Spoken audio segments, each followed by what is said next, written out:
লিটন দাস বাংলাদেশের হয়ে 95টি টি-20 international match খেলেছেন। তিনি বাংলাদেশের হয়ে রান করেছেন 2020 টি-20 ইন্টারন্যাশনাল ফরম্যাটে এবং লিটন দাসের অ্যাভারেজ বা গড় হচ্ছে অনলি 22। দ্যাট মিনস লিটন দাসের যে 95টি ইন্টারন্যাশনাল ম্যাচ খেলেছেন 2020 রান করেছেন, অ্যাভারেজ 22 এবং সিঙ্গেল ডিজিট অর্থাৎ 10 রানেরও কম রানে তিনি আউট হয়েছেন 33 বার। It suggest how vulnerable his form is in T20 international format. Not bad. Hello and welcome to Third Umpire. Bangladesh cricket board সম্প্রতি লিটন দাসকে ক্যাপ্টেন হিসেবে ঘোষণা করেছেন টি-20 ইন্টারন্যাশনাল ফরম্যাটে। তিনি বাংলাদেশের 11তম টি-20 ইন্টারন্যাশনাল ক্যাপ্টেন। লিটন দাস তার সর্বশেষ 6টি টি-20 ম্যাচে রান করেছেন 77 with an average of just below 13 with an strike rate of only 85 point something. Liton দাসের যে সর্বশেষ 3টি টি-20 ম্যাচ যেখানে ওয়েস্ট ইন্ডিজের এগেইনস্টে তিনি ক্যাপ্টেন হিসেবে খেলেছিলেন, সেখানে তিনি রান করেছেন অনলি 17। অর্থাৎ লিটন দাসের career overview, strike rate and average নিয়ে মূলত আজকের ভিডিওতে আমরা কথা বলার চেষ্টা করব। লিটন দাস বাংলাদেশের হয়ে 2015 সাল থেকে খেলছেন। সম্প্রতি বাংলাদেশ ক্রিকেট বোর্ড তাকে ক্যাপ্টেন হিসেবে ঘোষণা করেছেন। লিটন দাসের এখন পর্যন্ত ওনার যে ক্যারিয়ারের কোনো সিগনিফিক্যান্ট চ্যাপ্টার নেই। আমরা যদি লিটন দাসের যে সর্বশেষ 3টি টি-20 ওয়ার্ল্ড কাপ অর্থাৎ 2024 যে ইউএসএ এবং ক্যারিবিয়ান ওয়ার্ল্ড কাপ দিকে যদি তাকাই, সেখানে তিনি 6টি ম্যাচ খেলেছেন, রান করেছেন only 131, then strike rate which is also well below 100। আপনি যদি দেখেন 2022 সালে লিটন দাস অস্ট্রেলিয়াতে যে টি-20 ওয়ার্ল্ড কাপ খেলেছিলেন, সেখানে তিনি রান করেছিলেন 127। আপনি যদি দেখেন 2021 সালে ইউএইতে যে টি-20 ওয়ার্ল্ড কাপটি হয়েছিল, সেখানেও তিনি রান করেছিলেন 5 ম্যাচে মাত্র 93 এবং সেখানেও তার স্ট্রাইক রেট ওয়েল বিলো 100। তাহলে লিটন দাসের প্লেয়ার হিসেবে, একটা টি-20 প্লেয়ার হিসেবে যে পারফরমেন্স অর্থাৎ ওনার যে অ্যানালিটিক্স নিয়ে যদি আমরা কথা বলি, অ্যাকচুয়ালি লিটন দাসের টি-20 career is nothing but lacklustre career. He had nothing to figure out. He had nothing to, highlight in his career. But still, Bangladesh Cricket Board somehow they decided that he would lead Bangladesh. অর্থাৎ লিটন দাসের যে টি-20 international format বা তার যে career এবং তার যে performance, যখনই সময় এসেছিল লিটন দাসকে দল থেকে বাদ দেওয়ার মতো সিচুয়েশন, ঠিক তখনই বাংলাদেশ ক্রিকেট বোর্ড লিটন দাসকে ক্যাপ্টেন হিসেবে ঘোষণা করেছেন।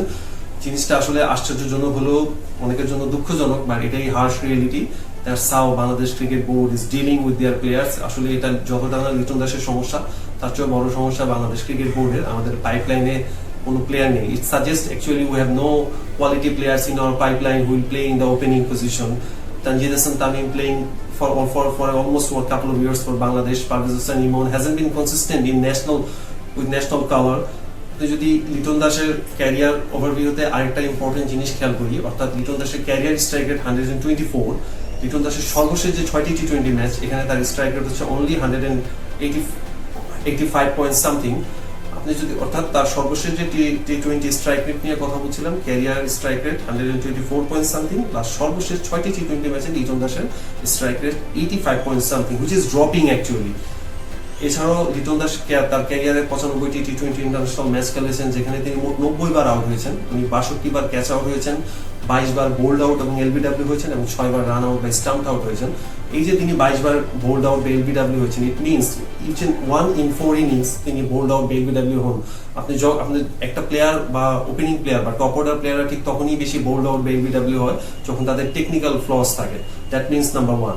এছাড়া আপনি যদি লিটন দাসের অন্য একটি ফ্যাক্টর দেখেন, লিটন দাস তার ক্যারিয়ারে এখন পর্যন্ত 62 বার ক্যাচ আউট হয়েছেন এবং যে 62 বার তিনি ক্যাচ আউট হয়েছেন, most of the time aerial stroke খেলতে গিয়ে তিনি ক্যাচ আউট হয়েছেন। That means his timing floss.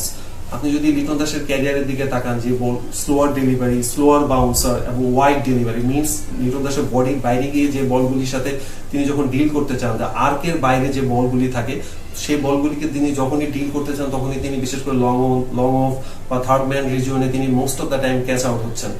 That means it clearly suggests যে লিটন দাসের যে আমি একটু বলছিলাম যে স্লোয়ার ডেলিভারি, এটা অ্যাকচুয়ালি আমার কথা না, এটা হচ্ছে লিটন দাস যে এই পর্যন্ত তার ক্যারিয়ারে 90 বার আউট হয়েছেন। সে আপনি যদি 90 বার আউট হওয়ার ধরন, তার প্যাটার্ন অ্যানালাইসিস করেন, তাহলে আপনি দেখবেন most of the time Liton দাসের যে শর্ট সিলেকশন, এটা নিয়ে তার অনেক প্রবলেম রয়েছে। অর্থাৎ তিনি যে বলগুলি তিনি এরিয়াল শট খেলার জন্য চয়েস করেন, just he is an opener. তাহলে আমরা জানি ওপেনাররা পাওয়ার প্লেতে রান করতে চান, বিশেষ করে অলমোস্ট মাত্র 2টা ফিল্ডার সার্কেলের বাইরে থাকে, এই অ্যাডভান্টেজটা সবাই নিতে চায়। তখন তিনি অ্যাডভান্টেজটা নিতে চান, মোস্ট অফ দ্য টাইম তিনি এইভাবে আউট হচ্ছেন।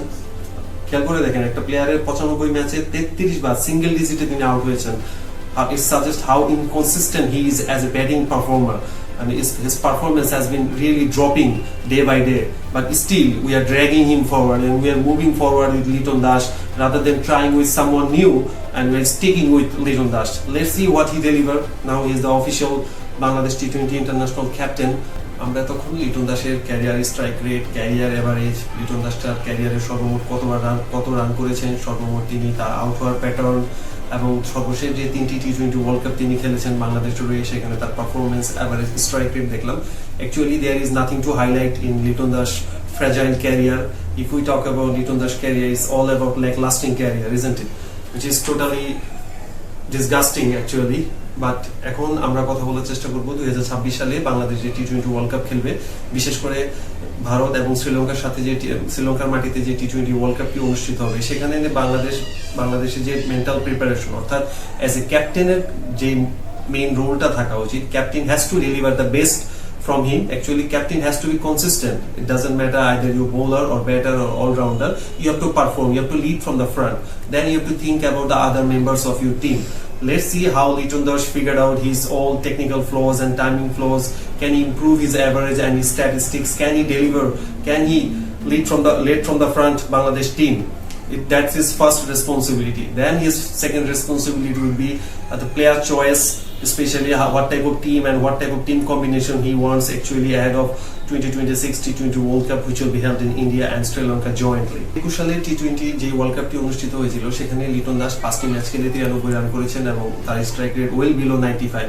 অ্যাকচুয়ালি লিটন দাসের মানে বিশেষ করে আইসিসি বা গ্লোবাল টুর্নামেন্টে লিটন দাস কিন্তু কোনো ওয়ার্ল্ড কাপে ভালো পারফর্ম করতে পারেনি।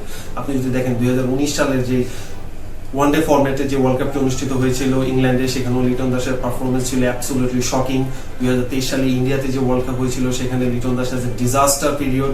এছাড়াও আমি যে 3টি ওয়ার্ল্ড কাপের পারফরমেন্স এবং অ্যানালাইসিস আপনাদের সাথে শেয়ার করলাম একটু আগে, 2021, 22 এবং 24 সালে যে 3টি টি20 ওয়ার্ল্ড কাপ তিনি খেলেছেন, সেখানে কোনোটাতেই লিটন দাসের পারফরমেন্স কিন্তু হাইলাইটস করার মতো কোনো কিছুই নেই। তার মানে 2026 সালে টি20 ওয়ার্ল্ড কাপ লিটন দাসের জন্য খুবই চ্যালেঞ্জিং হতে যাচ্ছে এবং সেখানে যে ধরনের কন্ডিশনে খেলা হবে এবং লিটন দাস যদি তার পারফর্ম এবং সবকিছু মিলিয়ে যদি তার টাইমিং ফ্লজ এবং টেকনিক্যাল ফ্লজগুলি যদি ইমপ্রুভ না করতে পারে, তার শর্ট সিলেকশন যদি সে ইমপ্রুভ না করতে পারে, স্ট্রাইক রোটেশন যদি সে বেটার না করতে পারে, তাহলে লিটন দাসের জন্য আরেকটি হরেবল ওয়ার্ল্ড কাপ ওয়েট করতেছে। যাই হোক, এখন তিনি বাংলাদেশের captain. I hope he will deliver the goods for Bangladesh and deliver the goods for also himself. এখন বাংলাদেশের যে ফার্স্ট অ্যাসাইনমেন্ট লিটন দাসের যে ক্যাপ্টেন্সিতে, সেটা ইউএইতে হবে। এরপর লিটন দাসের ক্যাপ্টেন্সিতে বাংলাদেশ 5টি টি20 ম্যাচ খেলবে পাকিস্তানের এগেইনস্টে। It's all for today. Until then, stay safe, stay healthy.